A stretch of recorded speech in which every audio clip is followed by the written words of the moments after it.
Bonjour, cette semaine, Dieu m'a mis à cœur de partager avec vous une série sur l'enfer. Et aujourd'hui, je vais partager avec vous 25 choses terribles à savoir sur l'enfer. L'enfer qu'on peut appeler par différents mots, ça peut être la gêne ou d'autres mots. En tout cas, c'est le lieu où tous ceux qui n'ont pas accepté le Seigneur Jésus-Christ et qui n'ont pas soumis leur vie à Jésus, qui n'ont pas été sauvés, régénérés, transformés par la personne du Saint-Esprit grâce à l'œuvre de Jésus-Christ à la croix, iront. Et je prie que vous n'alliez jamais dans ce lieu parce que lorsqu'on entre dans ce lieu, on ne peut plus en sortir comme on va le voir aujourd'hui. Et donc, je vais partager avec vous 25 choses terribles à propos de cet enfer qu'on peut retrouver dans la Bible, dans la parole de Dieu. La première de ces choses, c'est que, qu'on le veuille ou pas, l'enfer existe. Et l'enfer existe parce que le diable existe, mais aussi parce que, bien sûr, Dieu existe.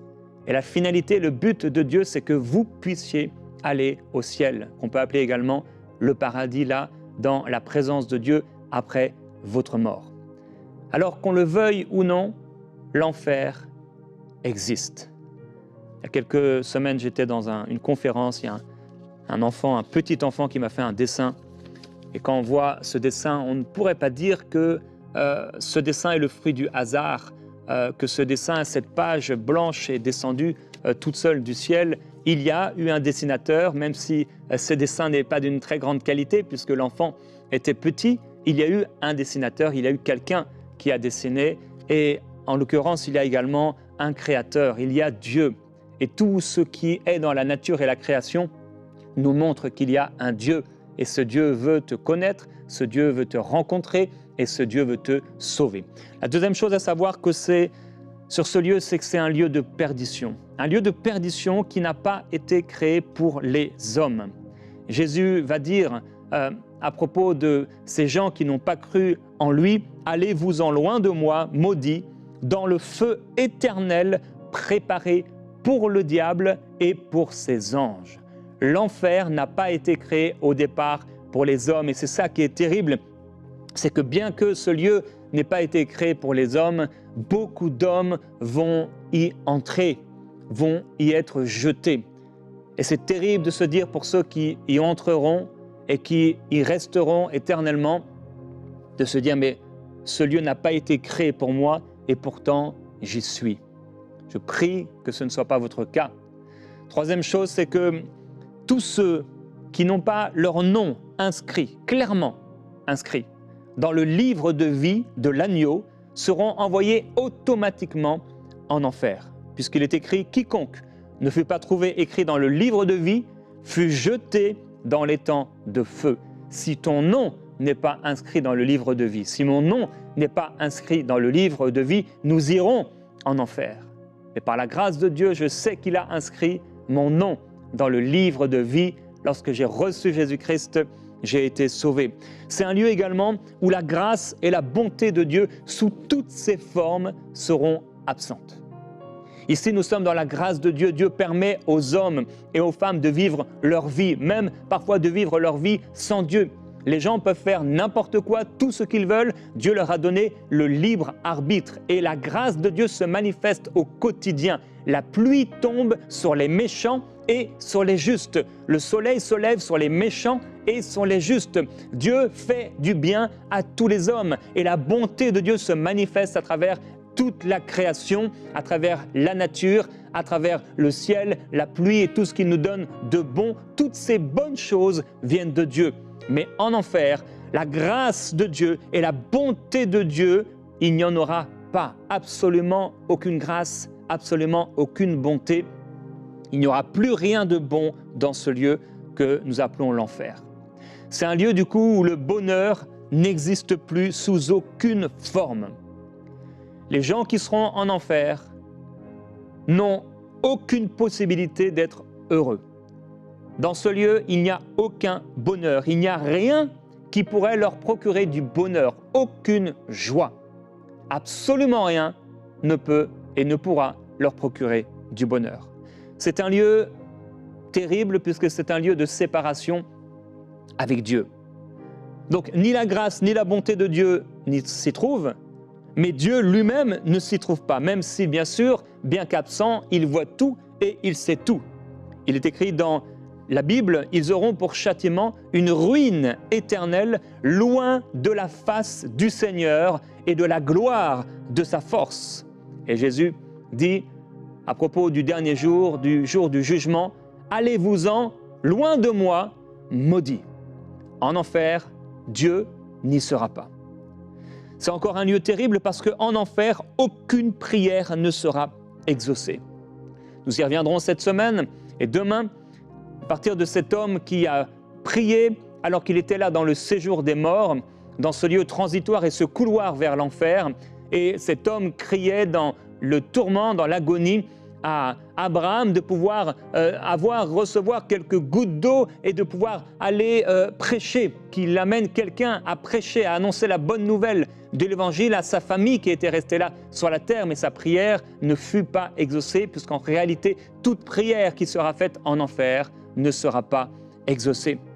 C'est également un lieu terrible, puisque c'est un lieu où se trouveront certains chrétiens ou certains anciens chrétiens, selon qu'il est écrit, car si nous péchons volontairement, après avoir reçu la connaissance de la vérité, il ne reste plus de sacrifice pour les péchés. Christ ne va pas mourir une seconde fois, mais une attente terrible du jugement et l'ardeur d'un feu qui dévorera les rebelles.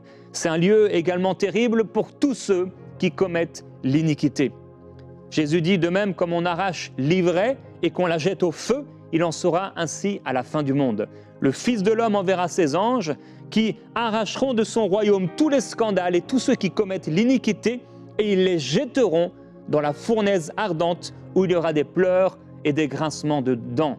Alors pour tous ceux qui vivent dans le péché, pour tous ceux qui commettent des scandales, leur finalité sera dans ce lieu, dans la fournaise ardente. C'est un lieu également terrible puisque là, on ne peut pas mourir. Jésus a dit, leur ver ne meurt point, leur feu ne s'éteint point. Dans ce lieu, malgré la souffrance qui dure ici sur la terre, les gens peuvent avoir recours au suicide. Ils peuvent avoir recours même au suicide assisté ou à la mort assistée parce qu'ils souffrent trop sans réaliser qu'à l'instant d'après, les voici maintenant en enfer dans un lieu où ils ne pourront se suicider. Ils ne trouveront aucun moyen de mourir parce qu'ils seront entrés dans une mort éternelle. C'est quelque chose d'affreux quand on y pense. C'est également un lieu terrible puisqu'il n'existe aucun moyen dans ce lieu de trouver du repos, ne serait-ce qu'un seul instant. Il est écrit dans le livre de l'Apocalypse, « La fumée de leur tourment monte au siècle des siècles et ils n'ont de repos ni jour ni nuit. » Dans ce lieu, il n'y aura aucun moyen de trouver du repos, aucun moyen de se reposer un peu, aucun moyen de souffler, de trouver de l'oxygène, aucun moyen de pouvoir respirer de l'air frais, aucune possibilité puisque même l'air frais, l'oxygène, toutes ces choses ne seront plus. La grâce et la bonté de Dieu, nous l'avons vu, ne sera pas manifestée et ne sera pas présente dans ce lieu. C'est un lieu terrible parce que de ce lieu, on ne pourra pas s'enfuir. Également dans les évangiles, Jésus montre, et en citant cette parole, du reste, il y a un grand abîme entre nous et vous, afin que ceux qui voudraient passer d'ici vers vous ou de là vers nous ne puissent le faire. Dans ce lieu, ni l'or, ni l'argent ne pourront délivrer qui que ce soit, ni la prière. On ne pourra s'enfuir de ce lieu terrible. C'est pourquoi il faut que tu puisses recevoir dans ton cœur Jésus-Christ et il faut que tu arrêtes de faire semblant. Si tu marches dans l'hypocrisie, si tu marches et tu vis dans une religion, mais cette religion n'a pas changé ton cœur, Jésus-Christ n'habite pas dans ton cœur, il faut te repentir et recevoir Jésus-Christ et le pardon de tes péchés et crier vers Jésus-Christ jusqu'à avoir et obtenir la conviction inébranlable que tu as été sauvé et racheté en Jésus-Christ et par Jésus-Christ par ta foi. De ce lieu sera terrible parce que c'est un lieu de honte éternelle. Personne dans ce lieu ne pourra se fier ou être fier de son orgueil, de sa folie, de son péché ou quoi que ce soit sur la terre ici. Les gens peuvent faire semblant et les gens peuvent être fiers de leur orgueil, de tout ce qu'ils ont. Ils peuvent pavaner dans leur péché et être fiers de leur péché, être fiers et heureux de faire le mal, d'avoir trompé, d'avoir volé, d'avoir triché. Mais dans ce lieu, personne ne pourra être fier de quoi que ce soit, ce sera un lieu de honte éternelle. Il est écrit dans le livre de Daniel, plusieurs de ceux qui dorment dans la poussière de la terre se réveilleront, les uns pour la vie éternelle et les autres pour l'opprobre, pour la honte éternelle. Ce sera un lieu de honte. Je ne sais pas quand la dernière fois vous avez eu honte, je ne sais pas si vous vivez dans la honte, mais ici ce sera une honte éternelle. Les gens auront profondément honte. Et ils vivront dans cette honte de façon éternelle. Il n'y aura aucun sujet de quoi être fier. Personne ne pourra être fier des crimes ou du mal qu'il a commis sur la terre.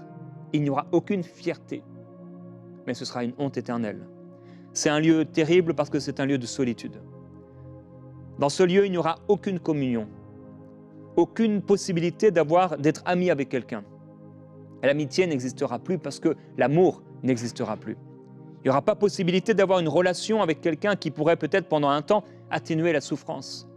Pouvoir discuter avec quelqu'un, et parfois sur la terre, lorsqu'on est fatigué et chargé, eh bien, on peut trouver comme un repos où on peut se sentir un peu mieux parce qu'on parle, on communie avec quelqu'un, avec un ami. Dans ce lieu, l'amitié n'existera pas, ce sera un lieu de solitude profonde et terrible. Ce sera un lieu également de châtiment et de ruine. Selon qu'il est écrit, ils auront pour châtiment une ruine éternelle. En enfer, aucun riche. En enfer, c'est la ruine et c'est le châtiment. Le châtiment que le Seigneur voulait éviter à tous ceux qui vont y entrer. Le châtiment qui est venu sur Jésus-Christ et pour qui toute personne pouvait aller à Jésus et recevoir la grâce et le pardon. Ce châtiment sera pleinement manifesté en enfer pour tous ceux qui ont refusé de se soumettre à Jésus-Christ. Un lieu terrible parce que c'est un lieu de punition et de jugement éternel. Ce sera un lieu de punition. Vous avez peut-être été puni quand vous étiez enfant. Vous avez peut-être été mal puni avec quelqu'un de dur, quelqu'un de trop dur. Mais l'enfer est un lieu de punition, de jugement éternel. Il est écrit comme il est réservé aux hommes de mourir une seule fois, après quoi vient le jugement. Vous pouvez être riche, vous pouvez être beau, vous pouvez être fort, vous pouvez avoir tout ce que vous voulez, mais si vous n'avez pas Jésus-Christ dans votre cœur, si nous n'avons pas Jésus-Christ dans notre cœur, après la mort, c'est le jugement. Le purgatoire n'existe pas. C'est une invention des hommes. Il ne se trouve pas dans la Bible. Il est aussi écrit, mais moi je vous dis, et c'est Jésus qui parle, que quiconque se met en colère contre son frère mérite d'être puni par les juges, que celui qui dira à son frère « raquin » mérite d'être puni par le Sanhédrin, et que celui qui lui dira insensé mérite d'être puni par le feu de la géhenne, le feu de l'enfer. Le Seigneur nous appelle à marcher dans l'amour, pas seulement à croire qu'il est bon, mais à nous-mêmes marcher et manifester l'amour. C'est un lieu de terrible souffrance. Il est écrit dans le séjour des morts, il leva les yeux et tandis qu'il était en proie au tourment, il vit de loin Abraham et Lazare dans son sein. Il s'écria, « Père Abraham, aie pitié de moi et envoie Lazare pour qu'il trempe le bout de son doigt dans l'eau et me rafraîchisse la langue, car je souffre cruellement dans cette flamme. » Je souffre cruellement dans cette flamme. L'enfer sera et est un lieu de terrible souffrance. C'est un lieu également de tourment éternel. Il est écrit, ils seront tourmentés jour et nuit au siècle des siècles. Il est écrit cela dans le livre d'Apocalypse. C'est un lieu de souffrance et de tourment éternel. Ça veut dire que ça ne s'arrête jamais. Quand on y pense, c'est terrible. Imagine ce lieu. Si tu n'es pas sauvé, si tu ne lui appartiens pas, le jour où tu meurs, le jour où, après ta dernière respiration, tout à coup, si tu n'as pas été sauvé, racheté, pardonné de tes péchés, tu te retrouves en enfer,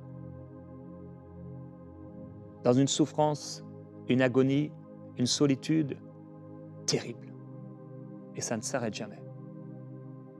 Sur la terre, on a pu vivre des souffrances. Peut-être quelqu'un parmi nous est passé par la maladie et ça a été des heures, des jours, des semaines, peut-être même des mois, et certains des années de souffrance. Et un jour, la souffrance s'arrête. Mais là, il n'y aura aucun arrêt, aucun stop, aucune fin à cette souffrance. Ça veut dire qu'aujourd'hui, cette personne qui meurt sans Christ souffre. Dans une semaine, elle souffre. Dans un an, elle souffre. Dans 100 ans, elle souffre. Dans 100 milliards d'années, elle souffre. Ça ne s'arrête jamais. C'est terrible. C'est un lieu également de souvenirs et c'est horrible parce que bien sûr, les gens se souviennent de tout. Et ils vont repasser dans leur âme, dans l'effroi, pendant ces milliards d'années, après milliards d'années, ces souvenirs. Ils vont se rappeler, se remémorer à chaque fois lorsqu'ils ont entendu parler de Jésus-Christ et qu'ils ont refusé, par orgueil, pour un peu d'argent, pour une relation, pour quelque chose, ils ont refusé de recevoir simplement, pas de payer, mais de recevoir gratuitement le pardon de leurs péchés, de se soumettre à Jésus-Christ, de donner leur cœur à Jésus. Et pendant des milliards et des milliards d'années, sans fin, ils vont regretter amèrement, horriblement, d'avoir refusé Jésus-Christ. C'est un lieu terrible parce qu'il est rempli de feu. Il est écrit que quiconque ne fut pas trouvé écrit dans le livre de vie fut jeté dans l'étang de feu. C'est un lieu de feu. Alors peut-être pas le feu comme on le voit aujourd'hui, mais c'est le même procédé, le même principe, la même souffrance que le feu peut engendrer. C'est un lieu terrible parce qu'il est sans aucune lumière. C'est un lieu de ténèbres profondes. Aucune lumière pour pouvoir voir, être éclairé. Aucune espérance. Il est écrit, ce sont des astres errants pour lesquels l'obscurité des ténèbres est réservée éternellement. Les gens seront comme les démons, enchaînés éternellement dans les ténèbres. Des ténèbres profondes. Un lieu terrible parce que ce lieu sera ce que nous appelons le séjour des morts aujourd'hui. Ceux qui meurent sans Christ vont aujourd'hui dans ce séjour des morts, ce que nous pouvons appeler l'enfer. Et il est écrit que la mort et l'enfer, le séjour des morts, furent jetés dans l'étang de feu. Et c'est la seconde mort, l'étang de feu. Ceux qui meurent sans Christ aujourd'hui et qui vont en enfer, au jour du jugement dernier, seront envoyés dans l'étang de feu comme une seconde mort. Aucune espérance, aucune possibilité de s'en sortir. Ce sera la fin. Et déjà, pour quelqu'un qui meurt sans Christ, l'enfer est déjà la fin. Mais ce sera comme une seconde mort, comme un point final, pour les amener dans une mort éternelle et un jugement final pour eux. Dernièrement, il y en aurait d'autres. C'est le lieu où se trouve Judas. Et pourquoi c'est terrible? Jésus dit, lorsque j'étais avec eux dans le monde, je les gardais en ton nom. J'ai gardé ce que tu m'as donné. Et aucun ne s'est perdu, sinon le fils de la perdition. Et ce qui est terrible de savoir que Judas est en ce moment en enfer, c'est que beaucoup de personnes qui ont marché avec Jésus, qui ont entendu l'Évangile, qui ont été à l'église, beaucoup de personnes qui ont lu la Bible et beaucoup de personnes qui ont prié vont se retrouver eux aussi en enfer. Parce qu'aller à l'église ne fait pas de nous quelqu'un qui va au ciel. Aller à l'église ou prier ne fait pas de nous quelqu'un qui est sauvé. Mais ce qui nous sauve, c'est lui et c'est la foi en Jésus-Christ. Ce n'est pas nos œuvres, le fait de faire quelque chose, mais c'est notre foi en ce qu'il a accompli.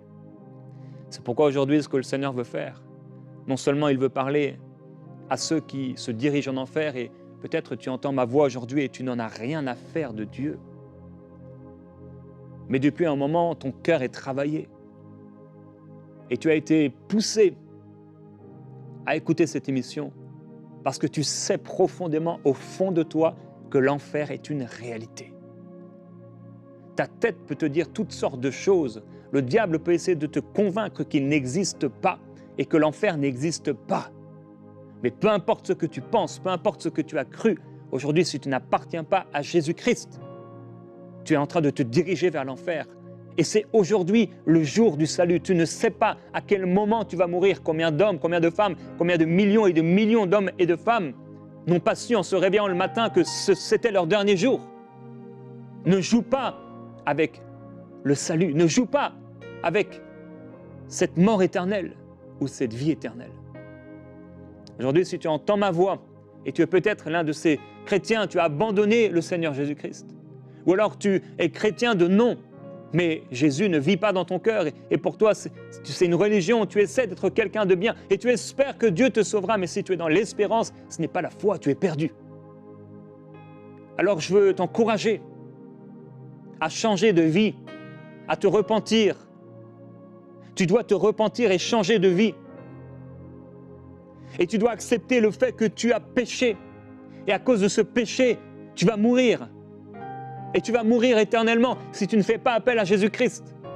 Mais Jésus n'est pas venu pour te condamner, il n'est pas venu pour condamner le monde. Il est venu pour que le monde soit sauvé par lui. Le Seigneur Jésus-Christ est venu aujourd'hui pour te sauver et te rappeler qu'il est venu pour te sauver, pour te libérer, pour te justifier. Dieu a fait de lui péché. Il l'a fait devenir péché pour que tu deviennes justice. Tu as péché de nombreuses fois, mais ces péchés ont été portés par Jésus-Christ. Si tu reçois la grâce de Jésus, le pardon de tes péchés, tu seras libéré. Si tu entends ma voix aujourd'hui, tu sais que tu n'es pas sauvé. Fais cette prière après moi, non pas comme une formule magique, mais de tout ton cœur et avec tes mots également.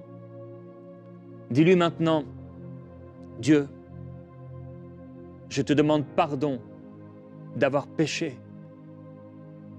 Seigneur Jésus-Christ, je te demande pardon de m'être moqué de toi par ma vie,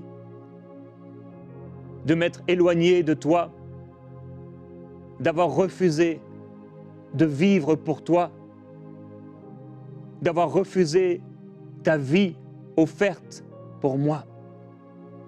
Pardonne-moi pour tous mes péchés.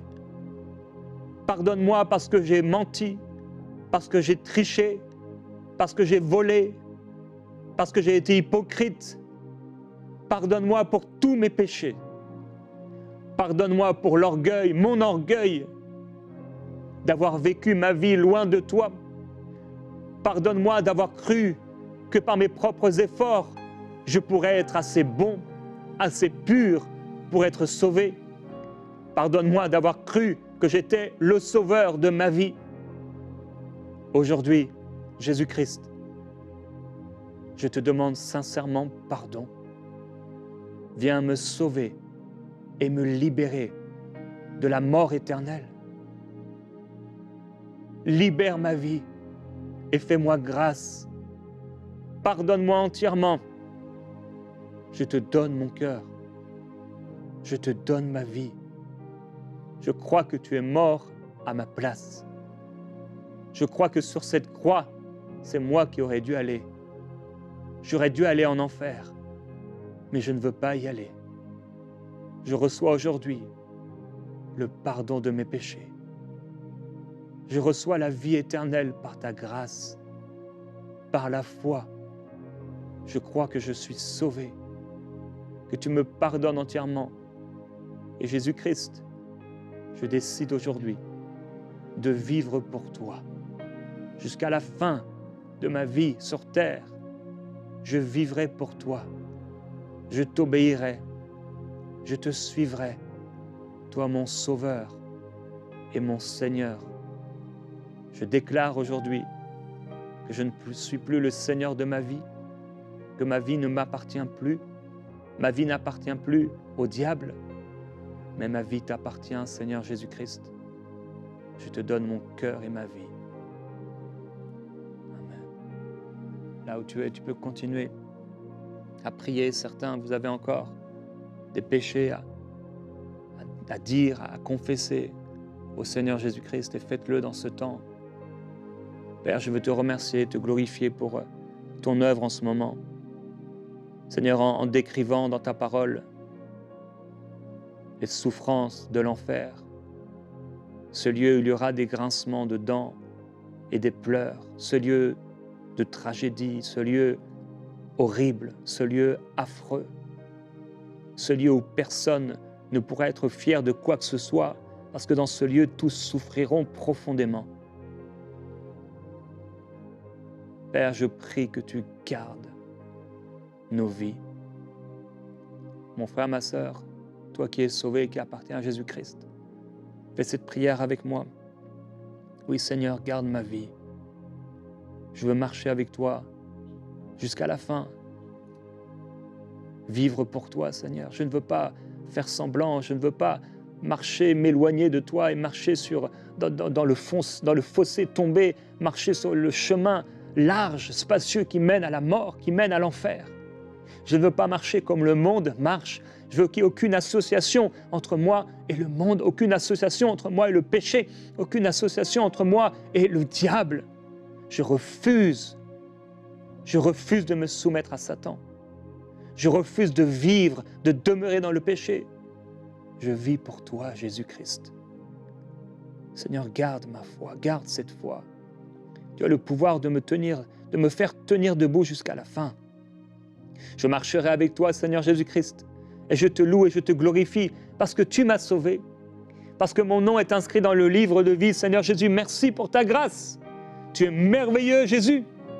Tu es glorieux, Seigneur. Je te loue, je te remercie pour la grâce du salut.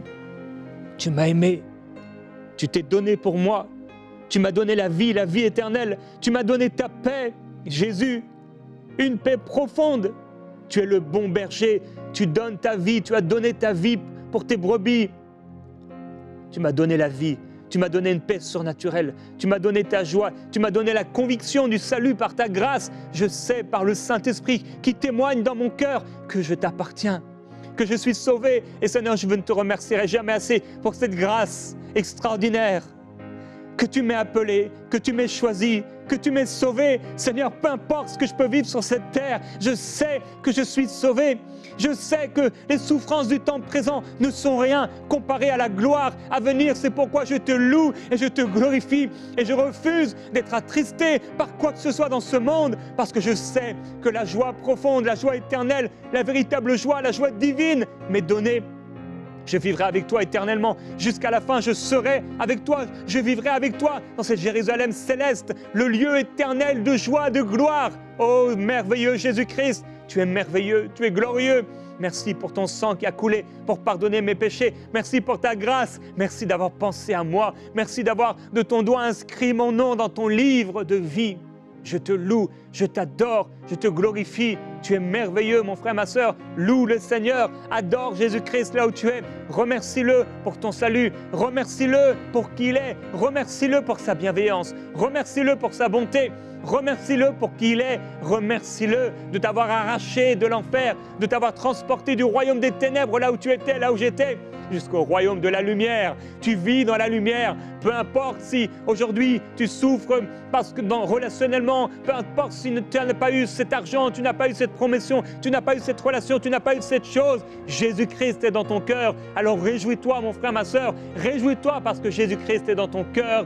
Alléluia, que Dieu soit glorifié et loué, soit rempli de joie, et adore le Seigneur en cette semaine, en cette journée. Que le Seigneur te bénisse, que la gloire du Seigneur soit sur toi alors qu'il vient en toi.